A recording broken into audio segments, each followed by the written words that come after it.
राधेश्याम मिश्रा हा मूळचा सुलतानपूर जिल्ह्यातील अमाऊ जसरपूर गावचा रहिवासी असून तो ब्रह्मपुरीच्या इंदिरानगर येथील गल्ली क्रमांक 2 मध्ये राहतो. राधेश्याम हे बागपत रोडवर असलेल्या कैलाश हॉस्पिटलमध्ये ओटी तंत्रज्ञ आहेत. राधेश्याम यांची पत्नी सुनीता मिश्रा शुक्रवारी 21 जूनला रात्री घरी होत्या. पती रुग्णालयात ड्युटीवर होते. त्यांचा मुलगा गुरुग्राममध्ये काम करतो. मुलीचा नुकताच प्रेमविवाह झाला होता, त्यामुळे घरातील लोक संतापले होते. शनिवारी 22 जूनला सकाळी राधेश्याम घरी पोहोचले तेव्हा खाली सुनीताचा मृतदेह पडलेला होता. त्यांच्या मंदिराच्या उजव्या बाजूला गोळी झाडण्यात आली. राधेश्यामचे परवाना असलेले रिव्हॉल्वर सुनीताच्या हातात ठेवलेले होते. तसेच डोक्यावर जखमेचे ठसे होते. घरातून बुलेट बाईक गायब होती. काही अंतर गेल्यावर मारेकऱ्याने गोळी रस्त्यावर सोडली होती. यानंतर तो ई-रिक्षाने भैसाली बस स्थानकावर पोहोचला आणि त्यानंतर तो फुटेजमध्ये दिसला नाही. मारेकऱ्याकडे घराची संपूर्ण माहिती होती. रिव्हॉल्वर कुठे ठेवले आहे, DVR कुठे आहे, त्याला या सगळ्याची पूर्ण जाणीव होती. खुनी हा पहिल्यांदाच घरात आला नसून तो पूर्वीपासून ये-जा करत होता, हे तर स्पष्ट झाले होते.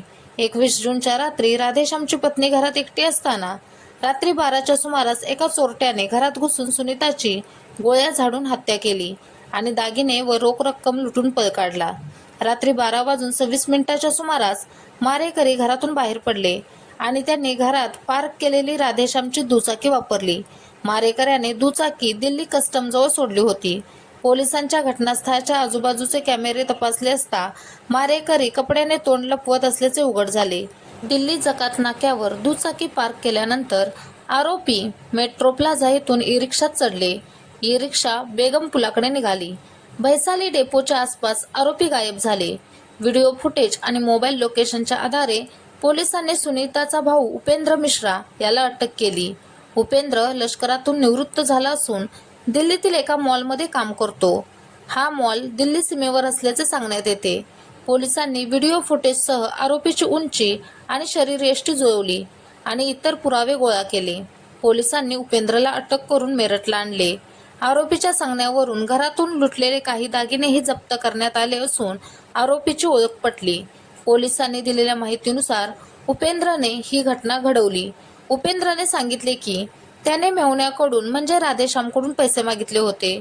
वर्षभरापूर्वी त्याने राधेश्यामकडून 90,000 रुपये उसने घेतले होते.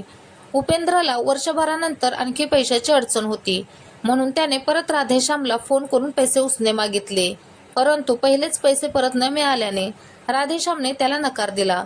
त्यानंतर उपेंद्रने त्याची भाची आशिषशी बोलून घरातील तिजोरीची चावी कुठे ठेवली आहे असे विचारले. यानंतर तो रात्री दिल्लीहून बसने मेरठला पोहोचला. उपेंद्रने दरवाजा ठोठावला. सुनीता यांनी CCTVत तिचा भाऊ पाहिल्यावर दरवाजा उघडला. उपेंद्रने सुनीता यांच्याकडे तिजोरीची चावी मागितली असता तिने नकार दिला. राधेश्याम मिश्रा यांचे रिव्हॉल्वर घेऊन ते बहीण सुनीता हिच्यावर रोखून धरले. त्याला वाटले भीतीपोटी ते आपल्याला तिजोरीची चावी देईल, परंतु तरी देखील त्यांनी चावी देण्यास नकार दिला. रिव्हॉल्वर रोखून धरलेल्या उपेंद्रने सुनीतावर गोळी झाडली. तिजोरीत ठेवलेले लाखो रुपयांचे दागिने घेऊन तो पसार झाला. जाण्या अगोदर ते रिव्हॉल्वर त्याने सुनीताच्या हातात ठेवले. पतीवर हत्येचा संशय यावा म्हणून रिव्हॉल्वरमधून गोळी घेऊन दिल्ली कस्टममध्ये सोडण्यात आली.